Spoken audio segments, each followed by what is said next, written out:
Hello and welcome everyone, Lionheart here, and we are back with another Warcast. This time it's all about Warhammer 2, and joining me as usual is Alex the Rambler and Warrior of Sparta, and our guest this Warcast is Indypride. Hey, what's going on, people? How you guys doing? Very well, sir. I'm alright, thanks. Just finished streaming in a cowboy outfit, so... I know, I want you to keep it on. Twitch.tv/Rambler146. Plug. Straight away. Shameless plug. Into the plug. Have you still got the ball? No, it's deflated right now. Oh. Yeah. Just like my dreams. Hold on, let me find a picture on my... Just like my dreams. Let me find a picture. But carry on, we'll come back to this. So yeah, this Warcast is all about Warhammer 2. That's just had its trailer announced and a fair bit of information around it as well. We've got Indypride on here for his insane Warhammer lore and knowledge, and he's been doing plenty of videos, not just on Warhammer 2, but also Warhammer 1 about all the various races and the lore, and that is Rambler, I think, mounting a bull. So, yeah, no, that's me in Halloween. I went into work as the cowboy. It looks like it'd be really hard to walk around in. It is, yeah. Yeah. Yeah. Trying you have to get to the toilet? is a lot. No, I had to take it off to go to the toilet. It's like a onesie. Pretty much, but except the shirt isn't. It just goes around the waist, and yeah. Anyway, sorry, Nice. carry on. But yeah, so yeah, Warhammer 2, we've got Indy on here to go through some lore and help us through with some of those bits. We'll talk about all the features that have so far been announced, probably speculate about a fair few as well, lords and races and all that as well. Then I guess probably have a brief kind of recap about the last major content update for Warhammer 1, which is obviously Bretonnia and the Old World edition. And then just have a general catch up with everyone and what we're looking forward to in the rest of the year, pretty much. Yeah, Warhammer 2. So I guess to start off, Indy, what did you think of the Warhammer 2 trailer? Well, I thought it was gorgeous. I'm way more excited about these base races than I was about the first game. I think Lizardmen, High Elves, Dark Elves, and Skaven is a much better lineup than... Well, Empire made so much sense in the first game because they wanted to make a segue between like historical titles and Warhammer. Like they play like the Holy Roman Empire kind of would in like the 1600s or something. But with that said, like dwarfs, yeah, they're cool, but not really my style. And Empires, of course, historical-ish. So I just think that with the Elves, with the Lizardmen especially, I mean, like who doesn't want to see a T-Rex like just rip units apart, man? This is gonna be awesome. And then we get the Skaven, of course, which they haven't officially announced yet, but it's very clear that they're going to be the fourth race. There's so much hype behind that faction. They're probably the most popular race in Warhammer Fantasy, or certainly in the top 3. So it was awesome. Do you think that they'll put that behind a paywall, so you have to pre-order to get the fourth faction? I hope to God no.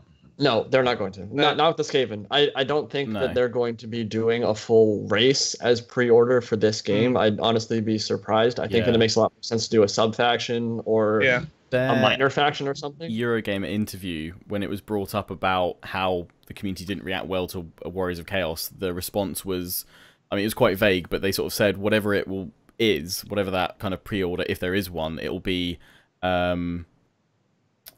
appropriate, was their exact phrasing. It says here, we do listen very carefully to what people think. It will be appropriate, let's put it that way. So I think by appropriate they mean it won't be like what people designate a major race, kind of like Warriors of Chaos. It could be like a legendary lord or a very minor, faction in there that just adds a little bit of extra flavor for those that want to. I guess it's still got to be interesting enough to act as pre-order DLC or a pre-order bonus or whatever, but yeah, I guess we'll have to wait and see. But I think on the Steam page as well, it's just the fact that it says there's 4 Cunning races. Yeah. Okay, right, yeah. It's kind of there'll definitely be 4 in the base game, regardless of pre-orders and stuff. Yeah, I think Grace actually confirmed on Twitter today that all 4 were going to be in the game, and on the Steam page it says like a 4th race yet unannounced has like cunning machinations or something, which is like literally like word for word. Like literally you could not make it any more clear without explicitly saying Skaven are in the game. So I'm not worried about it. They're going to be the 4th major race. I want my for sure. rat ogres because I want to call one George. It's like It'll be my it's like Ian said. It's Roger the Rat Ogre. Ian said on the in the developer session at EGX, he even said like these sort of tease about the fourth race being deeper under the ground. So I was like, Yeah. God, it could be any more obvious. You know, obviously it's Skaven. But I don't think after the reception of what happened with Chaos, the pre-order DLC of Chaos, will that really be something they'll do again after what happened? I think surely now they'll learn from that and realise they can't really do that again. Yeah, So, I mean, pre-orders are always going to be a thing, really, I guess. But I think, as I said, hopefully it'll be appropriate, whatever that precisely means. It'll be just, not as something as major. Yeah. Are the Tomb Kings in the same continent as where it's being set? The Southlands, aren't they? Is that right? So the Lustria is South America, and Nagaroth is North America and Canada. It's U.S. and Canada, basically, so North America. And then, so in Africa, it's Southlands in the east and south, and it's Nehekara, which is where the Tomb Kings live, which is to the west of the Southlands. So like Egypt. Yeah, exactly. Yeah. Well, that's Araby, and then like Nehekara is kind of wrapped up in there, like sub-Saharan Africa. That's basically where it is. So we don't know yet if Tomb Kings are going to be in. Like, I guess I could see them possibly doing Tomb Kings as like a pre-order bonus. Again, I don't think they want to go down that route. Yeah, they're quite substantial. But this time we know that, like with the pre-order bonuses, that they're calling it early adopter, which is like marketing speak, but it is a little bit different than pre-order bonus because we actually get like that grace period, like a week or two after the game comes out, where it's still free if you buy the game in that time. Yeah, which is a little bit easier to swallow than like a regular. I mean, that's what Warriors of Chaos turned into.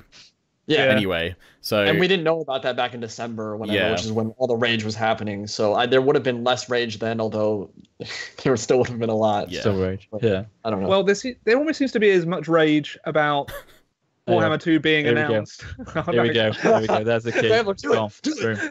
Go. There always seems to be as much rage being announced, being around Warhammer 2 being announced as the Chaos Warriors for being announced as pre-order DLC, and you probably know that I've made a video telling people to kind of get over the fact that a historical one wasn't announced. The phrasing, like, get over it, was probably a bit harsh, but the amount of comments that you see about people being disappointed, even though every single thing pointed to the announcement of Warhammer 2, and the developer session even said the future of Warhammer. So what else was it going to be? Yeah, well, I think a lot of the disappointment was from people who didn't, like, they obviously didn't see that news. They don't follow forums. They don't go on Reddit. So they aren't like up to date with all that stuff. So like, I understand being disappointed about it. The whole, like, the rage and backlash and whatever, like, and look, I get you want a historical title, but I don't think that it's, again, like with all that information, once they realized, that information's been out here for 2-3 weeks, like we knew this was coming. I feel like you don't really have as much room. Plus, even further back before then, you know, we've known this was going to be a trilogy of standalone titles, and I guess it would make sense that they would follow on from each other. I mean, we don't know the full ins and outs of CA's development schedule or anything like that, but we know what they're developing. They just haven't told us what. So there's 5 teams. Okay, I'll lay it out to you. If you haven't seen the forum post, there's 5 teams. Okay. There's the new content team, which there's probably a very small team of people working on a little bit of content for Total War Warhammer 1. There's the full production team in Total War Warhammer 2. You have the Black Wake or the Black Ops team working on an unannounced historical thing. It's not going to be a full game, but it will probably be like the size. I don't know. I imagine it'll probably be bigger than Age of Charlemagne, but smaller than a full title like Rome 2. Like Attila. You've got. So it'll be a full historical title in production. So that's 2 teams working on historical titles, and then you've got a 5th working on Arena. So that's 5 Total War teams, 2 of which are working on historical stuff. To an extent, you can say Arena is historical. So that's 3/5 of the Total War teams working on historical stuff. And when I said that in the video that I did, people were still saying that I'm being paid by CA and that I'm never gonna say anything bad about CA for risk of not getting early access, which is absolute bullshit. God knows CA just cuts ties with anybody who says anything bad about them. That's why Legend still gets all this stuff. Like, you can't criticize them whatsoever. No, like that's they're not saying I'm spineless and that Legend of Total War is the only honest Total War YouTuber. It's like, for God's sake, none of us have ever been paid by Creative Assembly to produce Total War content. We do it because we love the titles and we give fair criticism when that's applicable. I think we're just a bit more Okay. realistic. Maybe. Job done, yeah. I don't know. I Maybe. I don't go into the full kind of rant side of things with how I critique. I prefer just to give reasonable critique as I go through. At the end of the day, for me, it's not something worth getting that incensed by, I guess. And I think you can deliver reasonable, constructive feedback and criticism, in a regular tone and fashion. What helps us as well is that we see it behind the scenes. He's still triggered. No, I mean we go to the studios, we see what's going on behind the scenes, so we get more of an idea in a way. And we get asked all the time for their feedback. For our feedback going. So we can't dictate to Total War what we can tell them, but they're not going to. Most of the time, they are constrained by a development process in the form of a business, and a business is out to make money. So I don't know where I'm going with that point, but although we have a little bit more of an idea, we're not involved in the development process. No.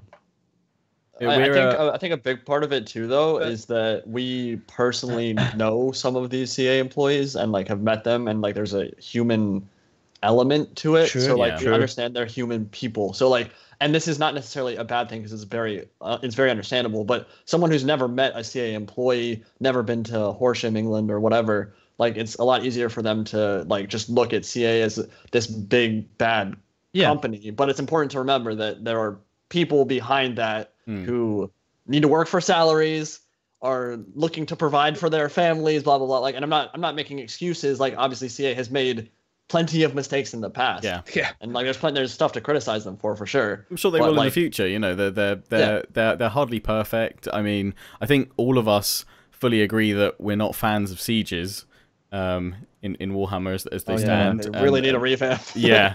No. But yeah, free for all. Please just put in free for all multiplayer. God, that's another thing. It's teased a little bit, isn't it?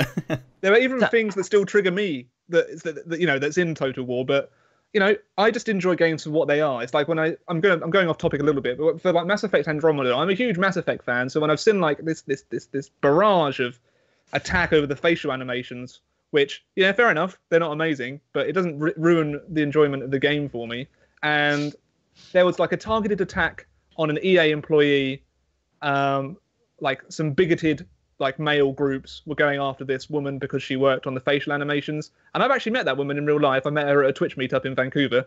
Lovely person. But even if I hadn't met her, there's still no reason to target people individually for the development of a video game. It's just disgusting, and I don't stand for that kind of stuff. Who was the Rome 2 program? Who was the Rome 2 program again? That was awful, wasn't it? The Rome 2 battle AI program. The targeting on Julian McKinley. Yeah. That's exactly the same. But then again, at the end of the day, for all this kind of frustration that I'm venting out, I'm arguing with people on the internet. Yeah, it's but the thing is, at the end of the day, the reason why you get so passionate about it is because you enjoy the Total War content so much, and I can totally appreciate the reason why the historical. Well, I don't want to segregate historical fans and Warhammer. We're all Total War fans. All of us in here right now love historical and love Warhammer Total War. Yeah, and that was the point of that video that I uploaded, was to try and just get people to not form that segregated community. We don't need that. Fantasy. We don't all just come together and celebrate the fact that Total War is still in development after almost 20 years. It's one of the longest running franchises in the world, and sometimes you need to do stuff to bring in a bit of fresh air to it, because sometimes they get stale. The franchise. I think we said in one of the very first Warcasts that Warhammer itself was probably the biggest, most important development decision they've decided to do, because it took the gloves off, it took the limitations off of what historical titles often had in the confines of that, and allowed them to just go crazy with all the extra animation and stuff, and really just experiment with what they could do. They brought in magic to Total War, they brought in big monstrous creatures to Total War, they brought in flying units. It's amazing to see what they've done with this title, and if just a few of those things, not obviously flying and magic, but if a few things can trickle their way through into historical stuff, they'll be richer and better for it in terms of the game that's produced. And I've seen some comments saying that having 2 Total War Warhammers in 2 years is too much, but okay, this will be my last point, and then we can. I think I know what you're going to say, because I've done the same amount of research here. Yeah. apart from 2008, there has been a historical Total War release every single year since the year 2000 to 2015. So the only year that there wasn't one was when they were moving to a new engine from Medieval 2 to Empire Total War. Until then, there was either an expansion or a brand new Total War every single year from 2000 to 2015, barring 2008. So the fact that the Total War Warhammer has already been in development for 5 years tells you that so they've announced it 11 months before, like after the initial Total War Warhammer. Chances are it'll be released at the end of 2017, so that's going to be a year and a half between Total War Warhammer and Total War Warhammer 2, and I think that's a pretty good gap. Yeah. Because they've already got the engine, they're just making the new races and a new campaign. The foundation's already there. The foundation's already there, so which is like it was with all the previous Total Wars, barring that year 2008 when production switched from Medieval 2 to Empire. So it's just like, yeah. The too long didn't listen is that we're all fans of Total War here. There are some historical Total Wars that people will prefer more than others because of like the era. Like for me, Shogun 2, I'm not as interested in that as Medieval or whatever. Heresy. And that's the same thing. Shut up, Indy. And that's the same thing as with Warhammer. There are those that don't prefer this fantasy setting, and that's fine. You know, there is nothing wrong with not liking the Warhammer world. And you guys will be rewarded. Your patience will, you know, it will come to fruition with whatever this kind of stopgap historical stuff is that the Black Ops team headed up by Jack Lustard is, whether that's a mini standalone thing or DLC for Attila or Rome 2. And then eventually when the Warhammer trilogy is done, massive new historical game. New engine. Yeah, should just well be on a new engine and all that as well. My advice to everyone, for the entire internet, is just don't attack people for having a differing opinion, and just don't insult people, because the Total War community, in the grand scheme of things, is still a pretty small one. So to try and segregate it and insult people, you know, there's better things to do with your life. Plus, for the fact, Rambler's trying to change the internet. Yeah. LOL. Plus, for the most part, the Total War communities, the Total War communities, for the most part, the Total War community, for the most part, is a nice bunch, though. You know, it's actually, for the majority of it, it's a good group of peeps. Yeah, that's for sure. Like I'm using isolated incidents to develop a bit of a I don't know, just yeah. Eat a banana, mate. Eat a banana. The vast majority, like 99% of the Total War community, absolutely fantastic. There's just that 1% that just needs to join the rest and just chill out, relax, Netflix and chill. Go for a walk in the sun. That's what I'm doing later. I think the thing is as well, as like Indy said before, obviously they don't know there's human people behind these. In a way, you don't know who lies the human element of these people at Quaver Assembly. I think these people removed. They sit there on the PCs, you know, keyboard warriors, and all they see is it from a tunnel vision of the fact that there's not another historical title in the works, or they don't think there's another historical title coming out, and they don't see it from that element that, you know, there is people behind this. Yeah, there's two teams. Yeah, plus Arena. You got to take the blinkers off. I did see 1-2 comments where people were saying like, "Oh, no historical. Arena's looking better and better." Oh my god. But anyway, let's get back to Warhammer 2, as that is the next Total War, whether you like it or not. That is the one that is coming up later this year. They have said as well that they'll be at E3 at the end of the Res talk. Yes. Ian was just like, "We'll see you at E3," and I was like, "Yeah, good for you. I won't be able to afford that plane ticket, but okay." Where is E3? E3. LA. Yeah, LA. Oh, well, Total War, if you're listening, and if you want to fly me down, invite me, yeah, please. Yeah. The big, right-hand portion of your screen right now may well be at E3. Yeah. These guys on the left, we're UK side.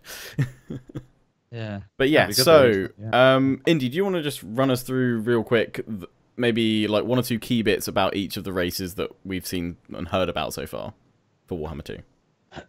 Okay.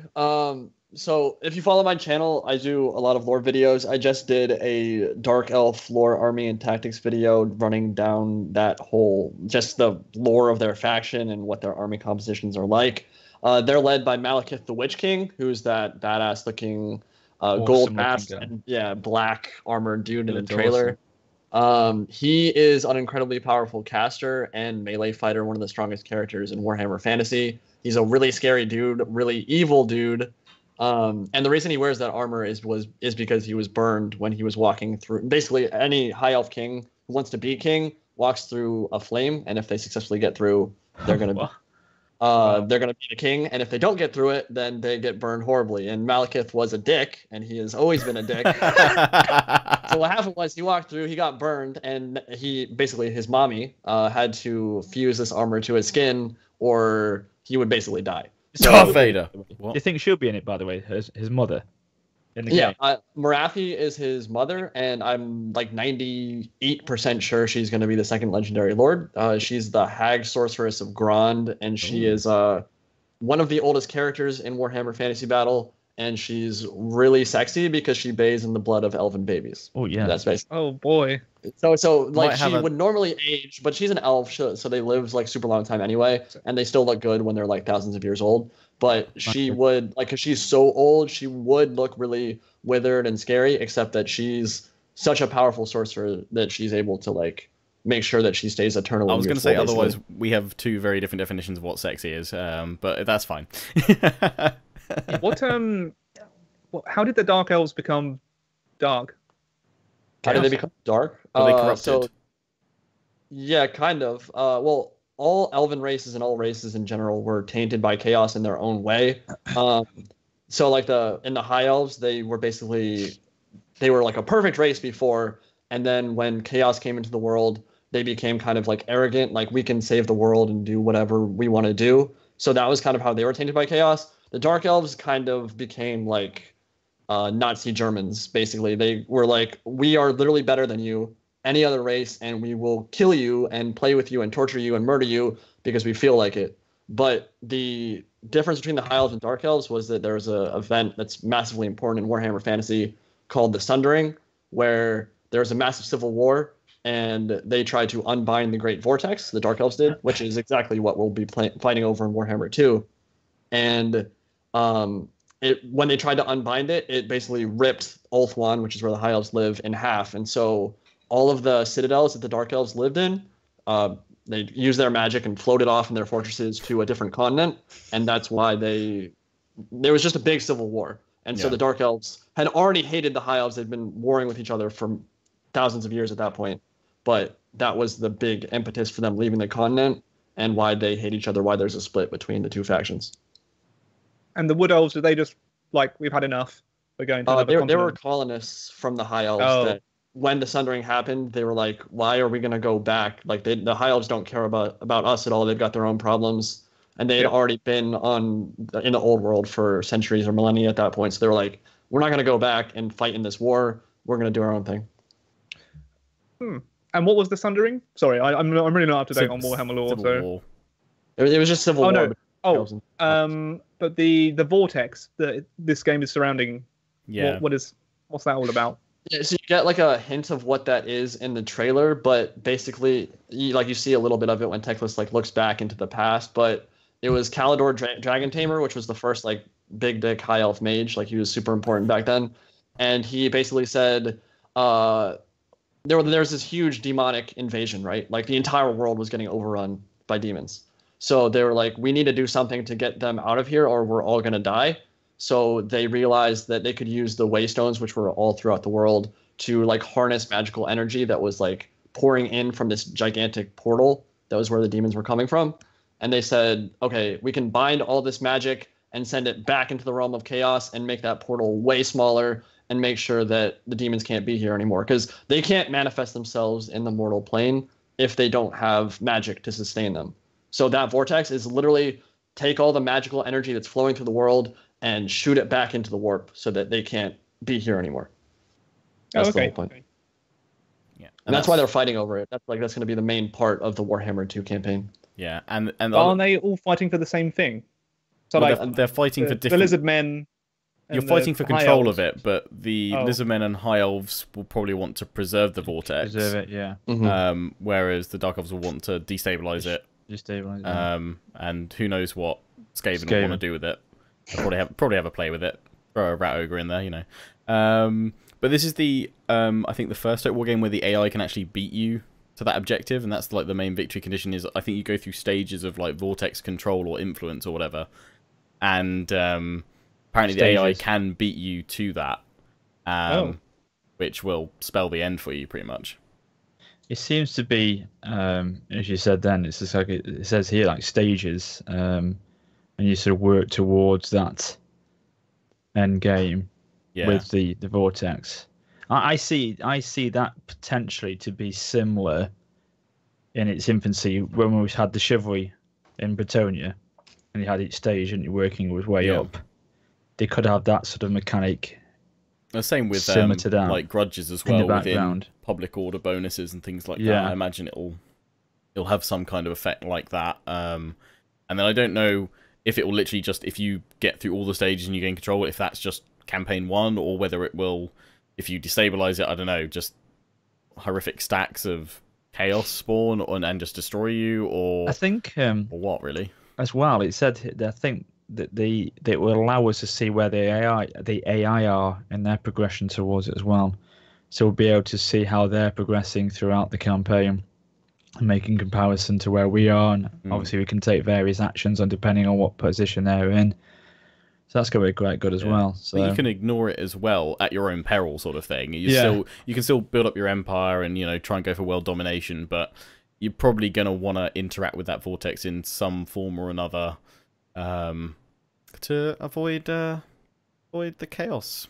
Yeah, they said that sandbox gameplay is sacrosanct to Total War. So what I think they meant with that whole thing was that they're going to allow you to just completely ignore it whatsoever, and that's fine. Like, let's say you're playing Lizardmen and the Skaven AI does whatever they want to do with the vortex and they win the campaign. Like, they might get the victory screen, but you'll still be able to like continue on with your campaign, and it doesn't really affect anything. Like, you might miss out on a cinematic or something at the end of the trailer. I have no idea how they're going to do it, but you can still ignore it completely. It's not like the campaign will literally just end and prevent you from playing if you ignore it. Would it make sense that if you went to destabilize the vortex, that loads of chaos demons would spawn, or that it wouldn't just instantly build up to that? Would you just Yeah, it would make a lot of sense. Basically, like I said, the vortex sucks all the chaotic energy and magic out of the world, and so if it was destabilized, then demons would be able to pour through the warp again and into the world. What we don't know, obviously, is if the chaos demons are going to be in Game 2. I personally think they're going to be the main selling point of Game 3, but that doesn't mean that they couldn't have like a small sub-faction that's not playable, similar to what we thought Warriors of Chaos was going to be in the beginning, in terms of like at the end of the campaign when the vortex whatever is being done with it, you have to play a quest battle where there's like a sub-faction of Slaneshi demons or something to fight. Sorry, yeah, my cat's just doing me. Kitty. Kitty. Hey, Fluffy. Hello. I'll see. Oh, you What's its name? Late? This is Bella. Hi, Bella. She's very fluffy. Is she going to move into your new house with you? No, she's technically my parents' cat. My kitten, I guess she's a year-old now, so I guess she's a cat in her own right. Prim, she'll be moving out with me and Chloe when we move in June. So yeah. Oh, has she killed any Skaven recently? You know what, she hasn't, but as we're heading into summer now, there'll probably be a fair few little Skaven babies being dropped on the carpet every so often. So she's a good Warhammer player. You're definitely looking for a window that's open, aren't you? So we've spoken a bit about the elves, but why don't we talk a bit about the Lizardmen? Yeah. Indy. Okay, what are they all about? What are they all about? They're Mesoamerican, Aztec, Mayan, Inca tech dinosaur lizard people that ride actual dinosaurs into battle, so they're pretty awesome. They are the oldest Warhammer race. They were the first race created by the old ones, and they basically are the greatest enemy of chaos. They were the first faction on the front lines dealing with them when the first chaotic incursion came into the world. That was a time when it was literally millions of demons just overrunning the planet, and they were so badass that they were actually able to fight them off and buy enough time for the elves to eventually create the Great Vortex and suck all the demons out of the world. But so are the Lizardmen good guys then? Yeah, they're like neutral. They're it's not chaotic neutral. It's whatever. Neutral good. Yeah. They're neutral, bad guys, but they're basically good. No, they're good. They're good. They're like they're anti-heroes, anti-chaos race. Yeah, I mean, like they'll go if you, for example, if like an Empire adventurer like went to Lustria, their hometown, and took like a plaque with old one scripture on it or something, the Lizardmen would march across the world and burn down that city and like kill everyone inside. Because it's Warhammer and like they need that kind of like grim darkness to it. I guess in terms of like if you've got your heroes, villains, and anti-heroes, I guess so. They're kind of the anti-heroes of the Warhammer world. They're basically just like, leave them alone, and they're not going to do anything to you ever. Yeah. But they'll help the world if chaos gets like absolutely. They're a big enemy of chaos. So if chaos is there, they're a big enemy of Skaven as well. So they're definitely like in terms of Warhammer lore, they're much more on the good side than the bad side. And they can't be corrupted by chaos, can they? Or can they? No, not really. Oh, you got big floating toads. Sorry. Yeah. It's the slam. Yeah, I think awesome. That's one of the kind of confirmed legendary lords, Mazdamundi. Yep. And I think they showed him in the trailer just on his floating podium. But I think he's also got is it a Stegodon mount? I believe. Yeah, he has a Stegodon mount named Zlak, so it's basically a gigantic Triceratops that he rides into battle, which is going to be a super awesome.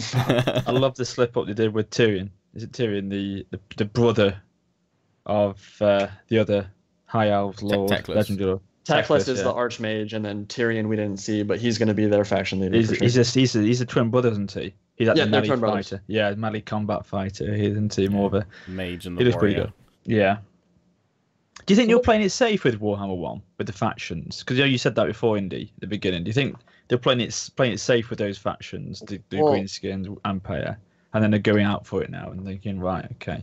A little bit. I mean, that's definitely a part of it. I mean, a big part of it was geography, right? Because the old world was always going to be the main game one place that just is super logical. It'd be weird to start with Lizardmen and High Elves in game one. Okay.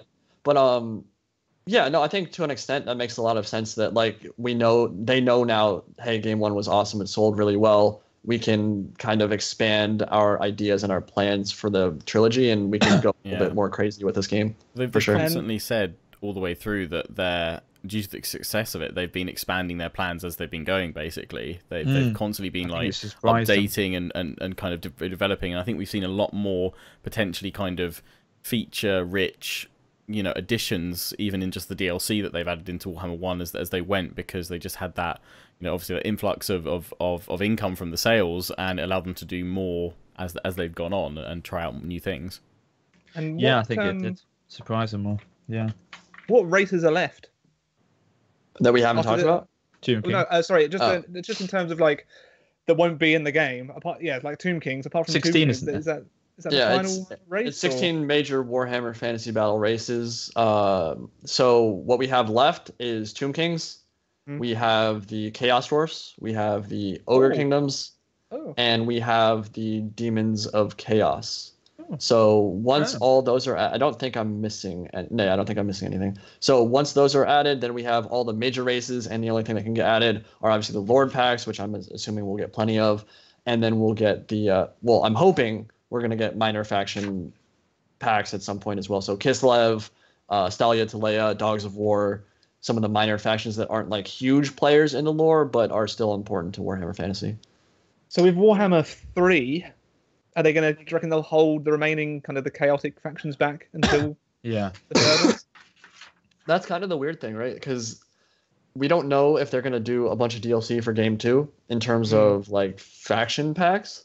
So there's two things they could do. The Russian data mining whole thing that was released like a long time ago before even Game 1 came out. It said there was going to be a Realm of Chaos Game 3. So it would be like faction specific for all the Chaos factions. So one for Slash, one for Nurgle, one for Tzeentch, one for Khorne, and those would be separated. But they could just decide to add like Ogre Kingdoms, Chaos Dwarfs, and Demons of Chaos in Game 3 and not split up the factions. So we don't know yet. As soon as we get like 1 or 2 faction packs in Game 2, we're gonna know what they're planning. Where they're going. Yeah. Because obviously they're not gonna put like Chaos Demons headlining in Game 2 or like do a DLC pack of Demons, because then they can't sell Game 3. They need to be able to sell Game 3, and I think that doing only Chaos in Game 3 makes it harder to sell. Do you think Tomb Kings are too big for a DLC pack?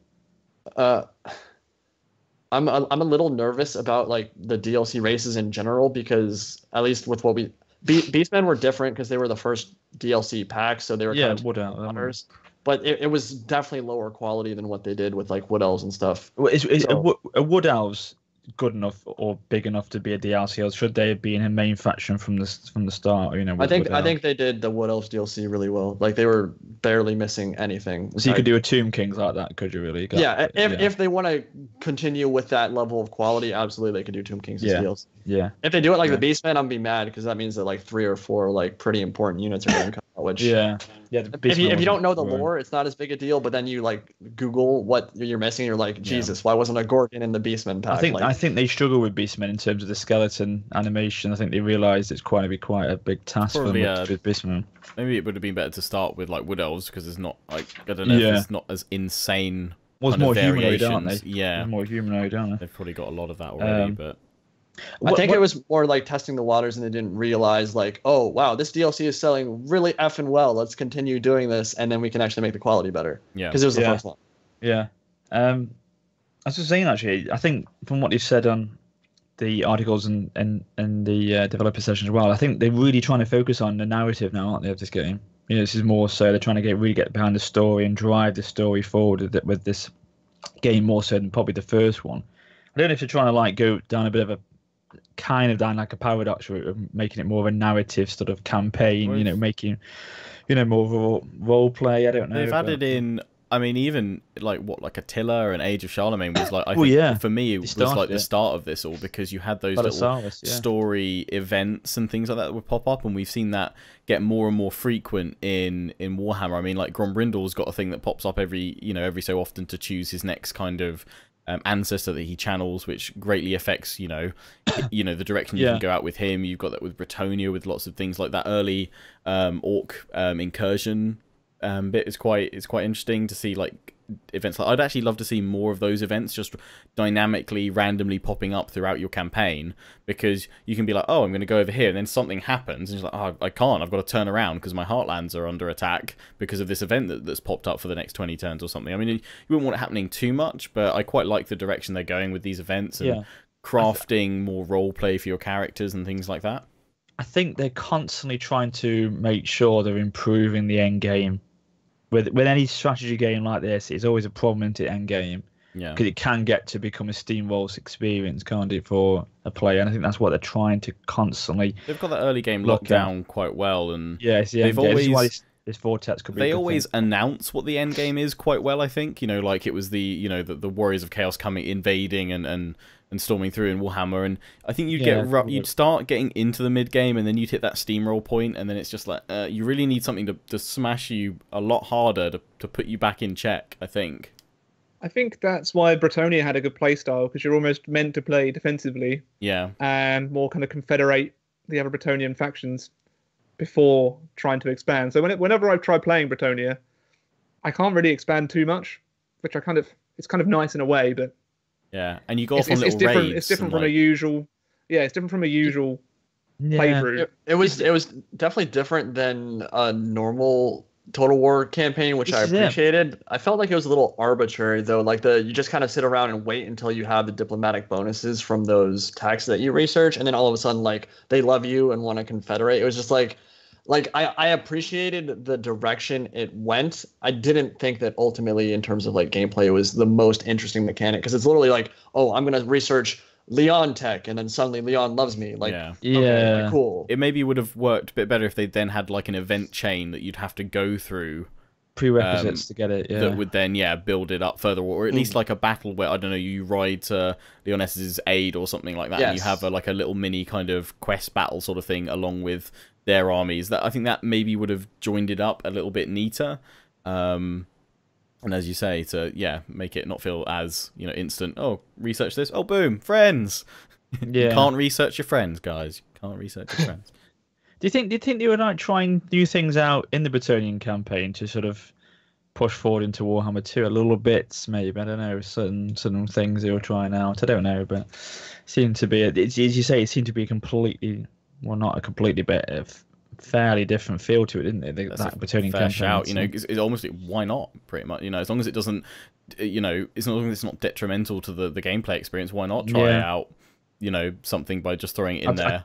I definitely feel that chivalry mechanic will be very, very influential on the vortex mechanic and how it builds it up and you start going through those stages. I think that could definitely see that. But he said here as well, these cast of rituals. So what's that, Indy? Where he said you said you get a series of rituals and you'll be able to cast them. Is that something you'll get as in terms of, you think, against the vortex or something? What does that mean? Was that from a interview? Like, yeah, he says that. He says here, part of the stopping them from getting there might be to go and beat them up, but you also get a series of rituals that you need to cast that will also feed the narrative of your individual race. So you go up these series of rituals and progression.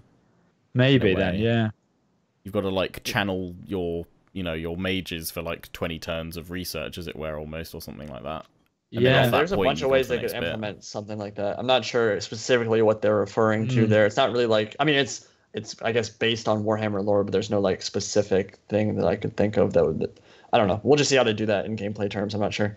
He said, yeah, you can cast them. So maybe, and each race has a specific ritual. So well, that'd be interesting. I mean, I'm sure they'll all have their own like ways of beating the campaign and getting to the last stage of that vortex mechanic. What those are, I'm not really sure. Again, like we said, like the High Elves are going to want to maintain that vortex and make sure that it's still working good. Same with the Lizardmen, but they'll have very different gameplay options, I would think, to make sure that they maintain it. And bonuses, I suppose, as well from it all, won't it? Yeah. Yeah, for sure. But I think as well, I was just thinking when you mentioned there with the race specific, obviously Skaven. I can see it now with Skaven. It'd be exactly like it was with Chaos in terms of like they'll do a big sort of relaunch of it with Skaven about a month or so before the games comes out, and they'll do a big push with Skaven, won't they? And that's be the way they'll do it. I'm sure of it now. Yeah, they'll play. I'd compare it with how they did the vampire accounts, because remember they did like the reveal with the greenskins was, I don't remember. I'm gonna get the dates wrong, but let's say it was in like September, and then they didn't talk about vampire counts at all. Didn't release the trailer they until held like back 3 or 4 months later. Yeah, that took a super long time. So I'm sure that's what they're gonna do with Skaven. It's just a marketing tactic. Like you want if they showed Skaven in their fullest right now, hype is gonna die down. But if you do it a month before release, like that's when everyone's gonna be like freaking out. Like, this is dope. If that's how they're gonna do it, I hope they do another because they did a UK event for like the vampire kind of reveal, and they had this historical reenactment village basically. It was just after this attack of like vampires, so there were people there with like bleeding necks and stuff, and these like frightened villagers, and then you had some like Empire guardsmen in there and stuff, and it was really cool. Did you go to that? Yeah, me and Warrior were at that. And I love it. They had like a banquet set out in the evening, and they had like this guy dressed up as Manfred, and then like a Red Duke character charging in on horses and do this fighting scene with like Empire troops, and like they were rolling over tables and everything. It was great. So I hope they do some like Skaven-esque type thing like that, because that'd be insane. Could we don't have a sponsor yet, do we? But could we just take an ad break? I just need to pop to the washroom. That's fine. Yeah, we'll be right back after these messages. Yeah, I can't get my chair out. Okay. I'll be back in like 2 to 5 minutes. 4 days. Is that banana? And we're back from that sponsor break. Rambler, how was the poop? Break. It's good. As mentioned previously, it was started off promising, but an unsatisfying end. Probably going to have to go for round 2 later on today. And had to make use of the preparation H wipes. The Warcast is now looking for a toilet roll sponsor. Please apply down in the description below. Please apply. But anyway, tell you what though, if you don't use baby wipes when wiping, do it. It's great. Well, not even baby wipes, just any kind of wet, like those, the wet wipes. Yeah, the value wipes. Value wipes, whatever. Yeah. It's all good. Yeah. Anyway, let's talk briefly about which race we'd each like to play first. Cool. Indy, start us off. All right, so High Elves are my favorite race in Warhammer Fantasy Battle, although I have honestly 3 of my 4 top favorite races are going to be in game 2, so it's like hard for me to do it anyway. But like High Elves are probably my favorite faction, but I'm probably going to play Lizardmen first, because I think they're going to be the biggest departure from, the Skaven are going to be the biggest departure from previous Total Wars, because their faction is just weird as hell. They've got so many crazy like magical engines and weird World War One tech that you just like would not expect to see in a world like this whatsoever. What's the Skaven? What's the Skaven? I think that's something made up by the folks over in Middenheim. Yeah, rats of unusual size don't exist. That's a preposterous idea. What are you talking about? But I think I'm gonna play Lizardmen first because seeing a dinosaur, like seeing a Carnosaur rip through enemy formations, is gonna be the most satisfying thing ever. Amazing. I can't wait. Yeah, I think the joke of it is actually when that April Fool's dinosaur Total War was the case, they've actually kind of brought that to fruition now. Yeah, it's finally come full circle. Yeah. So yeah, what about you, Warrior? Who do you want to play as? Well, I was, to be honest with you, because obviously I'm not too sure. I'm learning as I go with Warhammer. You know, that's the beauty of it. But for me, having played Call of Warhammer and done some multiplayer battles on that, some custom battles, I'm going to go for the High Elves because I think they look fantastic and I love the style of play they've got. They seem to be very defensive in sort of some of the uses they've got. They've heavily armored units. They've great shields they've got in some aspects. So I think for me, they would suit my playstyle well, and it looked terrific. So yeah, I'm going to go for the High Elves probably. Rambler? What races are in the game again? Yeah. We'll be back after this word from our sponsors. I know. I like the look of all three. So all the three announced ones look really appealing. Come on, dude, you got this. I don't like picking things. So we've had. I'm looking forward to playing all three. I'll probably definitely do like a lot of streaming on all three campaigns.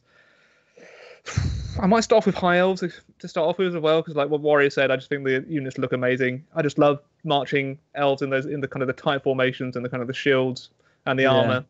Looks awesome. I love that formation. I love the formation they did in the trailer when they had them all sort of like formation. Because sort of semicircle shield wall. Yeah, it's lovely. I thought it was quality. I thought, yes, that suits me to the ground. So well-disciplined armies. Nice. Kind of, yeah. But I want to play all. I want to play all of them. I mean, I want to play as all of them as well. But I think I'm gonna have to go with Skaven just because I want my rat ogres. I want my rattling gunners. You know, there's as you said, like playing Vermintide as well over the last year that it's been out has just renewed my love for all things Skaven that totally exist. Have you guys seen a Doom Wheel before? Huh? Have you seen a Doom Wheel? Yes. Dude, it's just everything crazy, but in a weird ratty way it makes sense. It's just they got flamethrowers. They have the weirdest stuff. Yeah, they're just crazy, and I just love that they'll be so hopefully unpredictable with just their general style. I think sort of daft. What's that steampunk sort of way they got the two? Sort of, don't know. They seem to be.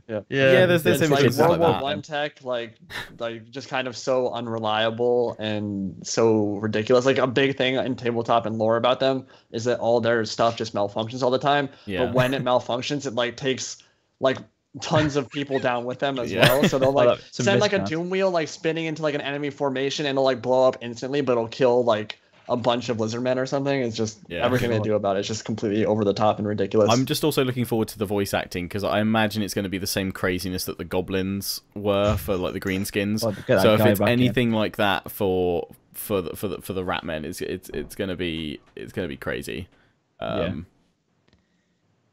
But yeah, that's what I'm looking forward to. I think most. Just jump in with a crazy Skaven. No love for the Dark Elves, I guess.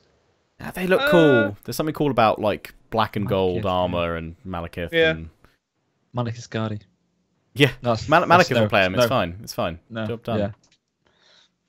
Yeah. What's next on the list, Warrior? Units. What units particularly we're looking to play as? Looking forward to. I don't really know. So I'll start by dinosaurs. I can help you out. So High Elves have phoenixes. They have dragons. They're the biggest dragon faction in Warhammer. Dragons. Okay, dragons. Yeah, Star Dragons are going to be like the best flying unit in Warhammer Fantasy. They've got like a bolt thrower artillery thing, haven't they? Yeah. Like really big kind of ballista style. Yeah, they've even got a flying chariot that shoots bolts.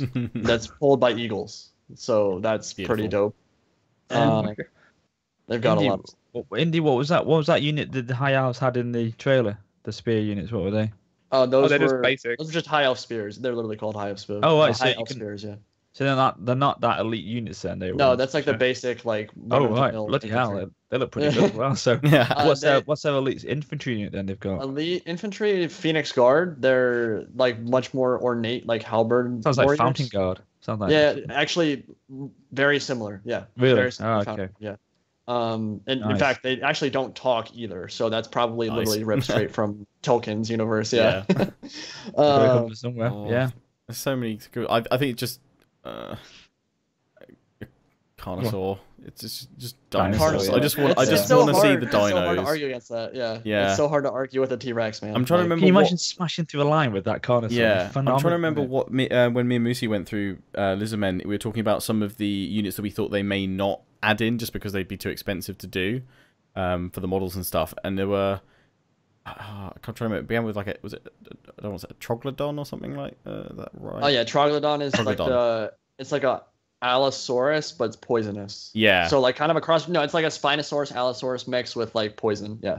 Yeah. Have you seen the ejectory? Because obviously you did in your line, but they said that quite a few of them were there in the design already, weren't they? In the character models that they've been doing. So the Carnosaur's definitely there. There's a Triceratops one there. They got Pterodactyl they've got as well, I think. So kind of, isn't it? Yeah, you've got like them as like flying. They'll be like the hawks for like wood elves, I'd imagine, like fast, kind of skirmish troops. There's a missile one, and there's like they're like raptor ones or something like that, which come down there like melee ones.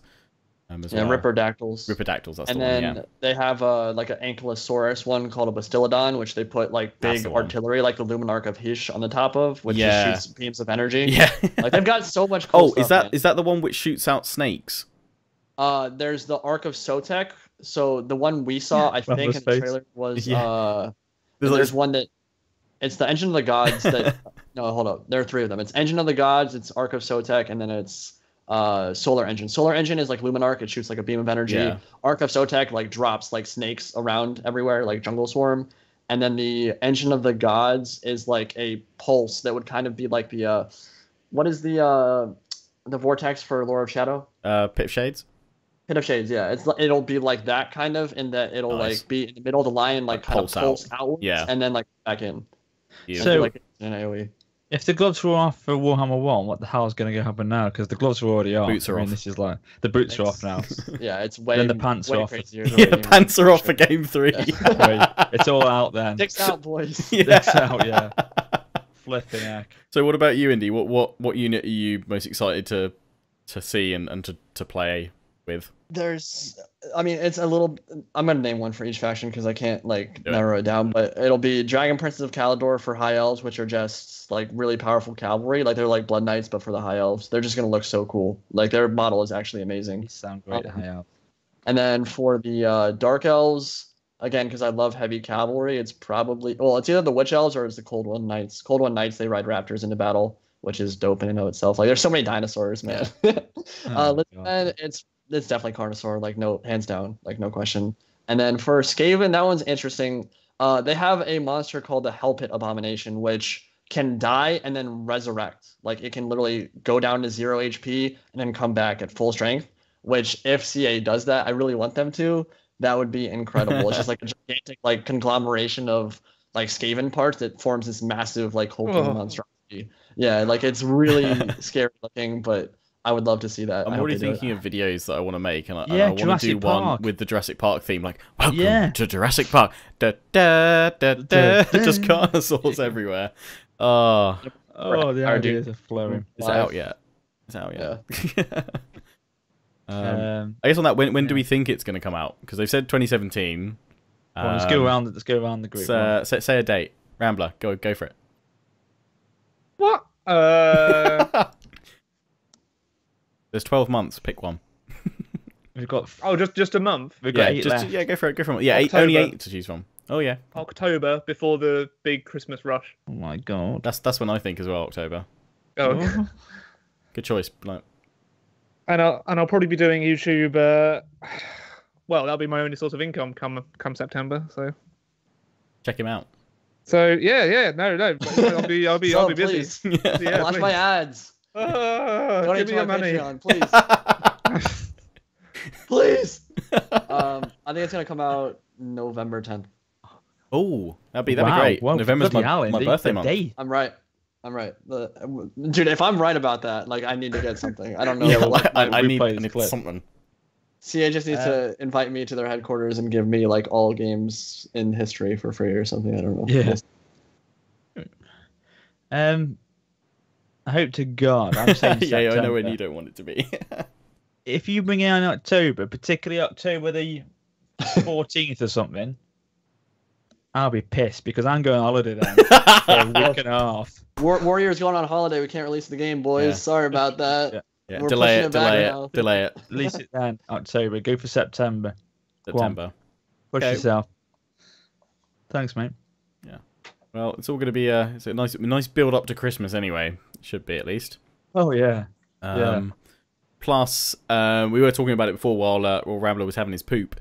That they've also announced for this one. It's something that Indy made a very detailed like forum post about as well, and is obviously a vast part of the community that's wanted this feature added in, which was being able to play as the same race in co-op, because they've now said that each legendary lord will have its own separate start position, so you can co-op right from day one, right from launch, as the same faction as the separate legendary lords, which will be awesome.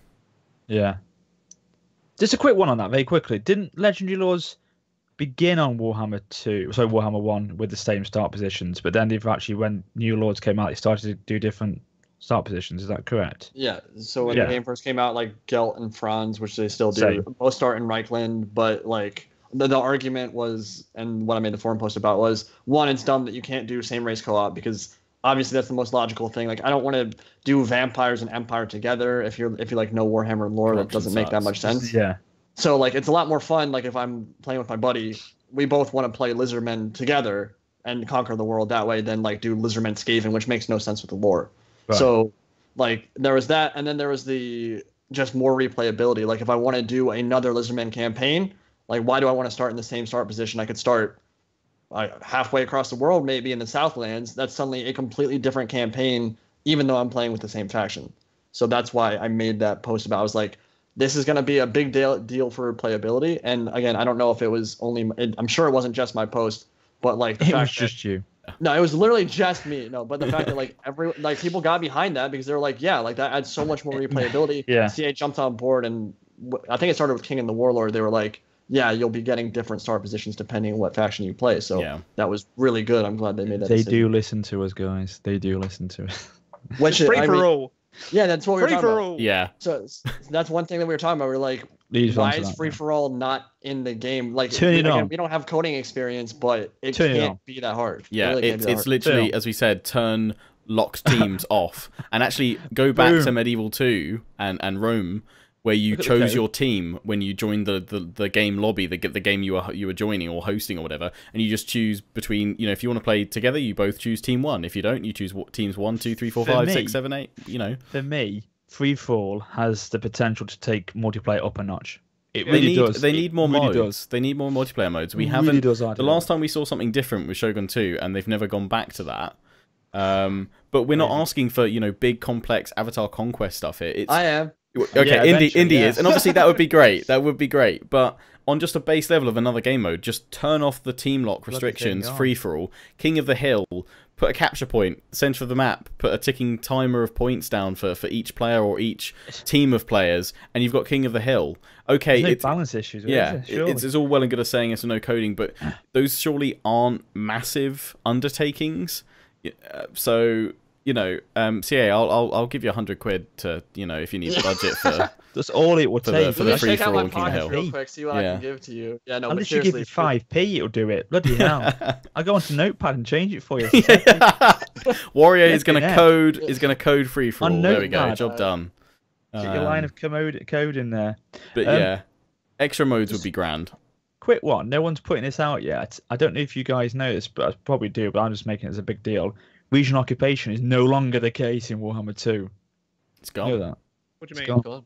It's gone. You can conquer anywhere in Warhammer 2. Yeah. It's gone. They've gone back on that.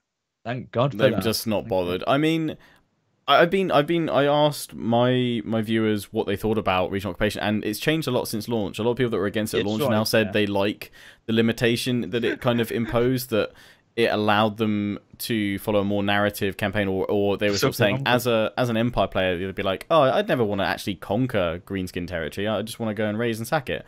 So I know that like quite a few do like it, but there's also, you know, a lot of people that just want to conquer everywhere. Which kind of begs the question, why don't they just make it an option that when you start the campaign, it's an extra checkbox where you go, you know, conquer everywhere or regional occupation, you know, Notepad. You have... Notepad again. Warrior will do it for 10p. Coding with Warrior.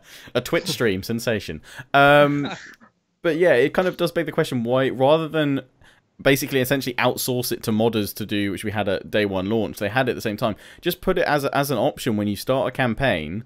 You know, you can't change it mid-campaign, but, you know, when you start a campaign, choose to have it with regional occupation enabled or disabled, and go from there. But yeah. It's off. It's gone. So I'm happy. Mega campaign. Oh, what's that? Oh, Christ, yes. No, how's your knitting? Because there's a bit of stitching that needs doing. Well, yeah, I'm surprised, actually, because I thought it'd be a thing that would be coming out further down the line, but it seems to be only a matter of weeks after launch, and we'll have it in open beta as well, won't we? Which is good. I think they'll launch Warhammer 2, and then within a few days go, here's the open beta test for the mega campaign, and that'll run for a couple of weeks, and then they'll get the feedback, the testing, and the balancing from that, and then they'll release it. That's what they said in the interview. They're aiming, or their Q&A, they're aiming for weeks and not months. It's a feature they want to get out as soon as possible, and it'll be their first free content release, or just their first content release, whatever, and it will be free to all owners of Warhammer 1 and 2, because you'll need both games, because essentially they're taking the old world and the new world and stitching it together. Now, I don't know the full details of it. I don't think they've actually announced it as to whether they might... I think they did suggest they might have to sacrifice a few minor things. Correct. So there might be a few minor factions. Factions, yes. And I know some people are already worrying that, does this mean that Athel Loren will become a single city region? You know, rather than, you know, the four that are in there already. I hope they don't cut it down too much, because otherwise the point of stitching it together and then making it smaller with regions would just be defeat the point of it. You want this is the aim of this is to be insanely huge map, and it's pure sandbox as well. They said it won't be, you know, if you want the narrative, you play the old world campaign or you play the new world campaign. If you want it pure, you know, you can sandbox in each of those as well. But if you just want to go crazy with the sandbox, I imagine that will be 100% regional occupation, not enabled. You know, that will be just conquer everywhere.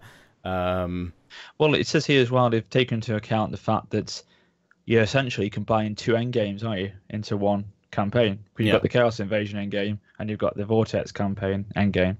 So they're saying in this as well that the fact... What's up? So Rambler's just moving his mic around a bit. Oh, is it?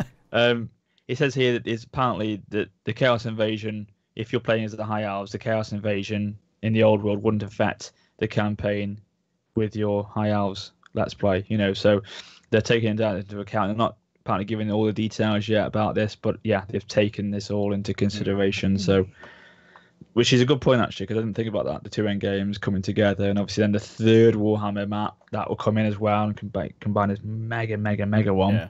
I actually for a long time thought this was something they wouldn't do until all three games had come out and they just do it in one. True. But I guess it makes more sense to do it as they go.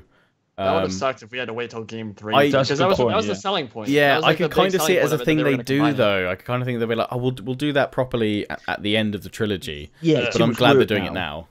Yeah, I thought they'd put that off because it's too much coding, too much work for them, maybe. I thought it would have... There would have been a big backlash for that, because a lot of people bought the game with that idea in mind, and they were connecting them all together. That's what I think, I think they'd have gone mental if that had been the case, Rambler, you look like you want to say something. No. Oh, okay. Sorry, the call out. So free for all, please just give it a go. Because you tease on the trailer. Don't tease on the trailer for us. Yeah, well, with all the armies in that clearing, like all going for each other. Don't dangle the dick there and then don't give it to us. Come on, I want. CA, don't dangle the dick is the message to take home from this. And surely it's just I don't know. It must be a pretty simple thing to do. Yeah, just to turn on teams. And to be fair, they always seem to make it a bit of a big thing. It's really not. I think surely it's bloody is. We've had it in your games. You've had it. You've featured it in making games. And I know they say that not a lot of people play multiplayer, but they would if you put this in. Can you imagine YouTube videos on it? I think it'd be Insane. fantastic. Absolutely fantastic. Even It's a so one-man good. band game has teams in it. Like Ultimate Epic Battle Simulator, that you can select from like team 1 to 8. So if one guy can do it, Just CA with re-implement the 500 physical selection of team picking rather than have, sides basically. Attack, Just have it yeah. as a column and you choose. Yeah, I think they just change the interface up a bit. Yeah, and well, all it would be reveal is a that code team. change and a UI change, wouldn't it? Surely, and then you're in. Cause Yeah, just separate it. It's Indy said, didn't you, when we were offline before? It's 4 deployment zones, isn't it? And then you just deploy and go. Yeah, exactly. Yeah, 4 teams, 4 Come on. deployment zones. There we go. Because even if we didn't have the deployment zones, we've got the map tools now. People could make the extra deployment zones. So just job done. So let Warrior come up for an afternoon at the studio. He'll get his notepad Let him out code it. and he'll do it. Literally, a notepad. What What's we it? got? Underscore. What is it? What do you say? Open underscore string team value underscore on. team all teams the same underscore false. Off. Yeah, or just true or false values normally, or zeros Yeah. and ones, mate. And then file save. Yeah, Job file done. save. Make sure you put it read only so that it can't be overwritten, Yeah. and then you're done. Yeah. Yeah, that's it. Job done. Yes. Put it in the app data, creative assembly, Okay. Warhammer scripts, done. Booming. Lovely. I wish Over it. there. I'm sure there's so many CA devs like facepalming, going like, I wish it was that easy. I'm sure, but But if you Not want that someone to hard. come up and do that for an afternoon, Warrior's your man. yeah, for free. Have we got anything else left on the list? I think for the list, no. In terms of Warhammer 2, we're going to talk about any other games we're looking forward to. Or is that it then? Is that we're cutting? Well, just a quick, I guess, kind of summary of what we're all looking forward to briefly, what we're all up to. I know what I was looking forward to. Rambler, what are you looking forward to? Ultimate Epic Battle Simulator. Oh yeah, that's good. That's good fun. It does look like it. Yeah. Yeah, no, like I went down to the developer's house last Saturday. He lives like pretty much in this Really like convenient, isn't it? big lake area. So he went out on his canoe, caught some fresh crab, hung out with his brother's Cash. Australian shepherd called Pippin. Played the love Ultimate Aussies. Epic Battle Simulator. Oh, what? Sorry. Yeah. Then had a massive 50,000 man battle after that. Yeah. After you, yeah. As you do. No lag. No So, lag. You can come on. Listen. Yeah, no, it's that I'm looking forward to, of course. I'm also looking forward to playing more Mass Effect Andromeda. I haven't actually had time to play it. Yeah, a lot. I've So only that- played that- an hour that- of that so far. But I I'm really just liked playing it. in my off time. I'm not going to bother like recording it because it's just something I like to enjoy by myself. Like other things that I don't record. Please never do. At the moment, I'm still in Canada. I saw that, Warrior. See that wench? What happened? She passed me the cup of tea. Tea, thank you. And put the V's up at me. And to you Oh. guys. The thousands. Hi, out there. Gemma. Um, Johnny Beans. so Yeah, I'm in, Hey. in Vancouver at the minute. I'll probably be moving to the other side of Canada later this year. So I'll be moving like several thousand miles. I see you In now. order to stay in Canada, I need to pretty much spend my life savings to go back into education and get some more post-secondary to get myself extra points on the immigration forms and stuff. So that's me, just trying to One- save as much money as possible. So expect one lots good of massive thing- battles. One good thing with your move, though, Rambler, your time zones will be a bit better, won't they? Yeah. Yes. So I'll only be 5 3 hours? hours, Or 3 Three. hours? 3 hours behind you. I'll be Oh, in nice. Atlantic Standard Time. Oh, brilliant. Oh, so that's So- what you... Atlanta. Let's check. Let's time what it is now. I think it's 5. I think you're 4 or 5 hours away. Because If, it's if not that's the EST. Yeah, because it's not the same it's not So- the same timeline as New York, is it? Atlantic Standard Time at the minute is 20 to 6. 4 hours then. 20 Yeah. to 6? Well, it depends I'm- what time. 5. Oh, where, yeah. Like where GMT Oh. is, because GMT and BST they change a little bit depending on the year. Good. So sometimes it's So- 4 hours, sometimes it's 5 hours. Hmm. So, but hopefully it will make it a bit easier to do Yeah, collaborations and stuff. Awesome. That's great news, dude. Halifax, yeah. And where I can only work part time with a student visa, I'll probably do most of those hours on YouTube. So I'll be Warhammer doing 2. like Warhammer Yeah. 2. Great timing, isn't it? Really? Yeah. When are you going to Halifax? It'll probably be. I don't know. I haven't got into the college yet. I'm waiting to hear. Probably August. Oh my god, the timing September. is fruitful. Perfect. The timing is fruitful here. This is great. What are you up to, Indy, and what are you looking forward to? It's the year, besides all the Total War bits. Yeah, I mean, I'm doing the YouTube thing full time for right now. It's going relatively well. I mean, I'm not gonna become a rich boy anytime soon. Won't be driving through my neighborhood with a Ferrari or Lamborghini anytime soon. But in my Lamborghini, in my Lamborghini. No, but I'm actually very happy that I took this path, at least for to at least try it out and see if I could make it work full time. And it's been working okay so far. Welcome to the club. I mean, because I started a year ago and it's been sustaining me from that point. So just the fact that I've done that, like, I can say I don't know if I'd call this my dream, but it's like it's something that I enjoy doing, and the fact that I get to make money off of it is pretty cool. So like I'm grateful for that opportunity, and if it doesn't work out long term, I'll at least say that I at least pursued it and did what I wanted to do. You gave it a go. Yeah. And then just in terms of what games Dawn of War 3, like I'll be playing some of that. I'm looking forward to hopefully there's going to be a new beta pretty soon here. I don't know. We'll see. But that might be fun to play. And there's guaranteed there's going to be a little bit of hate behind that, just because it's a very polarizing game right now. Some people that don't like the art style and the gameplay of what I've seen so far. But found with my experience so far, if I actually pretend that, and it's obviously like sacrilege to say, but if I pretend that Dawn of War 2 and 1 didn't happen, it's actually Dawn of War 3 on its own is a really good game. And while I don't like some of the changes to things like cover, when I just think of it as its own thing, I think it's actually really well done. I quite enjoy the multiplayer mode that they've got in. It's a shame it's the only one at launch, but when I just think of it on its own, it works and it's good fun. And then I remember that Dawn of War 2 and 1 were a thing, and then I'm slightly disappointed. But I think it will be good. I think it will be good. It looks like a pure RTS. Like high, like macro is going to be pretty important, and micromanagement going to be very important because it's so killy. Like that game looks like everything dies so fast. Yeah. That it's going to be like your micro just has to be on point all the time. So yeah, I mean, I'll be interested to try it out. I'll be interested to play it. And then if it's received well on the channel, hopefully it will be, then I'll be able to create some content for that. And then obviously historical Total War, which won't be for a while, but I'm still looking forward to it. A Victorian era one, I think that'd be awesome. Yeah. I think people are weird who want World War One. I don't think that would work in a Total War game whatsoever. But yeah, there are a lot of historical time periods that I think would be great for a historical Total War. And then obviously Total War Warhammer 2. Like my channel has grown a lot recently because of Warhammer stuff, and so I'm definitely gonna stick with that for now, for sure. Awesome. Warrior, what are you doing?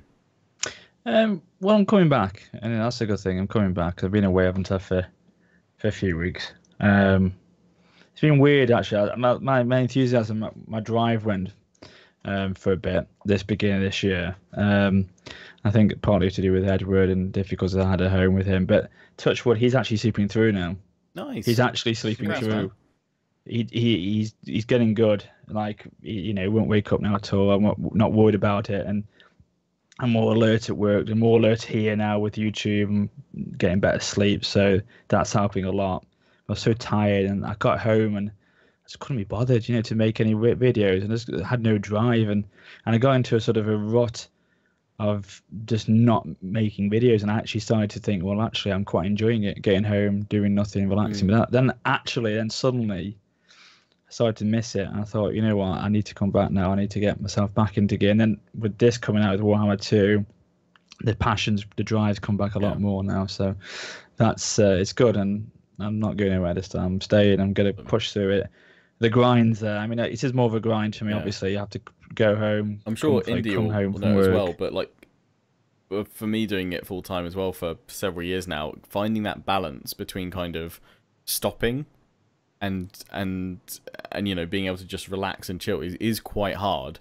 You're always thinking about it. Yeah, you're always thinking about it, and especially when it's something that, in a way, I still consider very much just a strong passion of mine and a hobby almost. It's almost coincidental that it's my job through, it's what I do every day. But I love it so much, and I can't think I'd ever be this enthusiastic about, working at a shop or something like that. No, and you it's, won't. Yeah, exactly. But it is, I've got to admit, it is so hard to switch off and to give yourself that time. So I think, you know, it's great to, you know, you've had that time and that you've refreshed, you've recharged, and now you're tack back. Yeah, and it's going to be more of a grind for me. You know, obviously, I'd love to be doing it full time again, but I've got to just push through it. And the fact I'm getting more sleep now, the fact I'm not getting these broken sleeps anymore, touch wood, as I say, but I think that's helping me massively now. So yeah, I kind of encountered the same thing as you, but then I had different kind of personal stuff going on. Yeah. But I think, I don't know.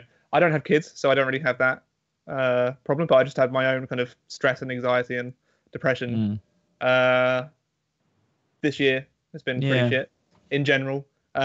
So that has been a constant struggle. And like I'm with you. When I get home, I can't be like, sometimes I just can't be bothered. So, but I'm starting to enjoy that. You see, yeah. I'm starting to enjoy it a lot more. I think live streaming is helping as well. I enjoy definitely doing live streaming, but then I'm just doing a lot of stuff in my life to try and make sure I have to make sure I'm happier, pretty much. Yeah. So I think a key thing with being like YouTube or Twitch, you've got to want to do it, and you've got to enjoy doing it, because it does then just feel like a burden and a slog, and then your content suffers, because especially if you're on Twitch, you know, it's your face that's there, you know, in the stream, and if you're not engaged and wanting to be there, they're gonna be bored. They're gonna know, and they'll pick up on it. Same with the video. If it's not something you really wanted to be there for creating, it's like, you know, don't bother with that. You know, don't worry about getting the early access and the first out with that video. Come back to it when you enjoy it, and that's so important. Yeah. Just a quick one. You go. You go. I was just gonna say that the game I'm looking forward to this year, besides Warhammer 2. Yeah. I'm gonna have to buy a console for this one. Red Dead Redemption 2. Oh, okay, yeah. Thank you. Good 5 stars. You just know before he's even out, it's gonna be incredible. I just know it's gonna be stunning. Oh god, one of the best games I've ever played. I just love it. It's just incredible. It would come out on PC. Yeah, that's the only problem. But yeah, Red Dead Redemption 2 is my one. Nice. What were you gonna say, Rambler? Actually, I don't know. So like, whenever I talk about mental health with people, they always get kind of awkward. But I found that like, if you're suffering with any kind of anxiety, depression, stress, make sure to reach out and talk to someone. Yeah, definitely. That's it. It's helped me buckets. Although where I'm a contractor, I don't get kind of any kind of medical health benefits. I've had to pay for it out of my own pocket. I think it's done wonders just to I guess talk and get help. So if you're struggling, make sure to do something about it. Talk about it. Yeah. I'm just looking forward to moving into my own place. Oh yeah. So I actually got sent a picture today, because on the house plans they do include a little shed. And our garden. Can you? Huh? Can you buy the shed with the house? No, it comes with it. We get it turfed and everything. Which they were saying is quite odd for new builds to come with like turfed grass and sheds and stuff. But it was apparently like it's just part of the package they do.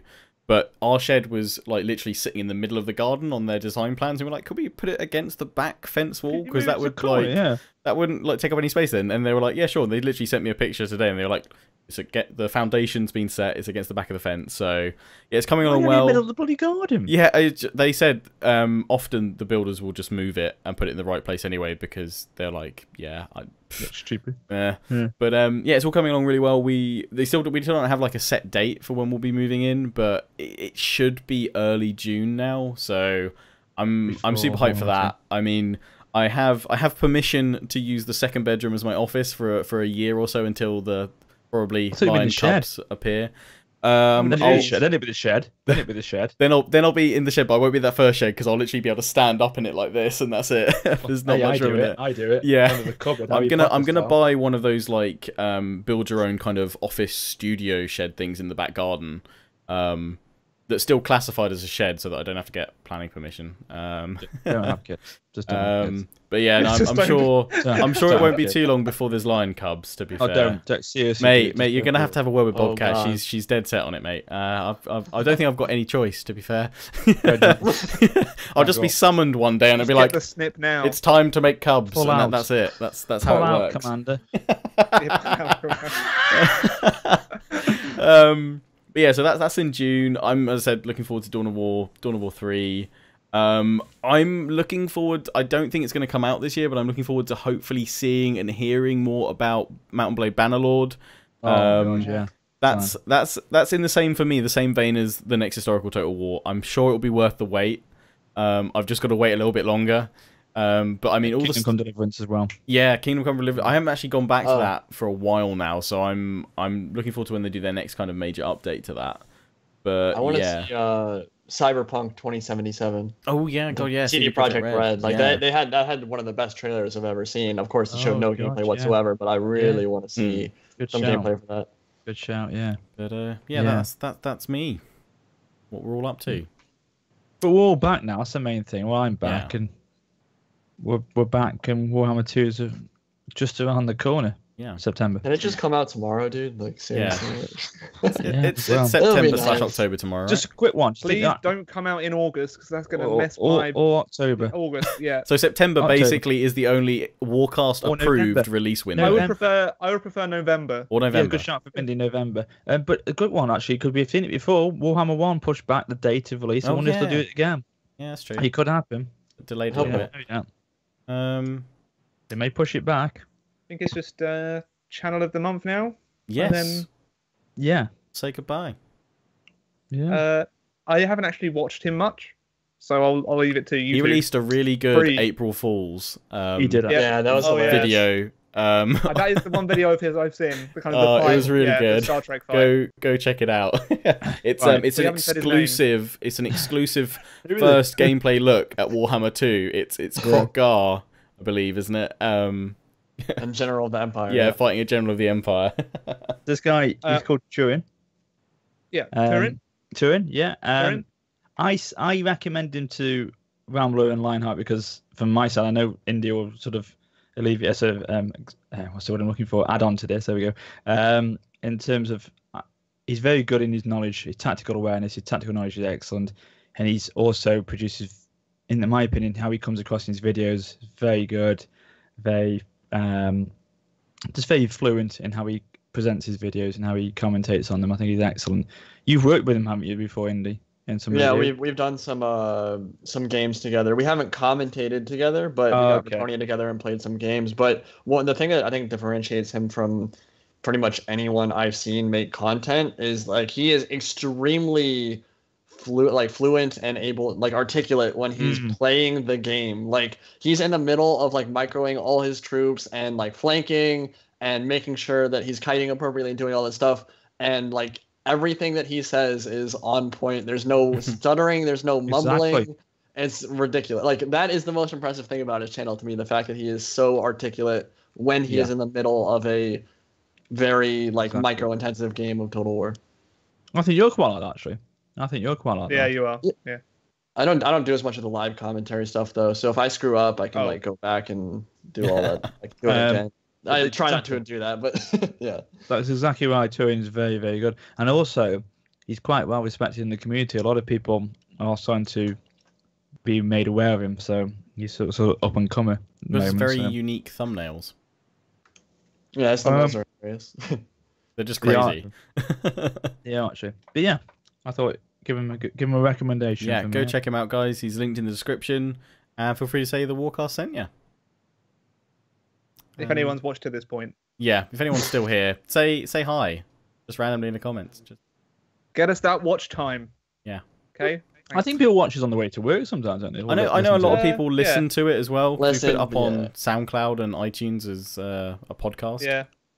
Will this go up the same time? At the same time? See. SoundCloud. Okay. Cool. Yeah.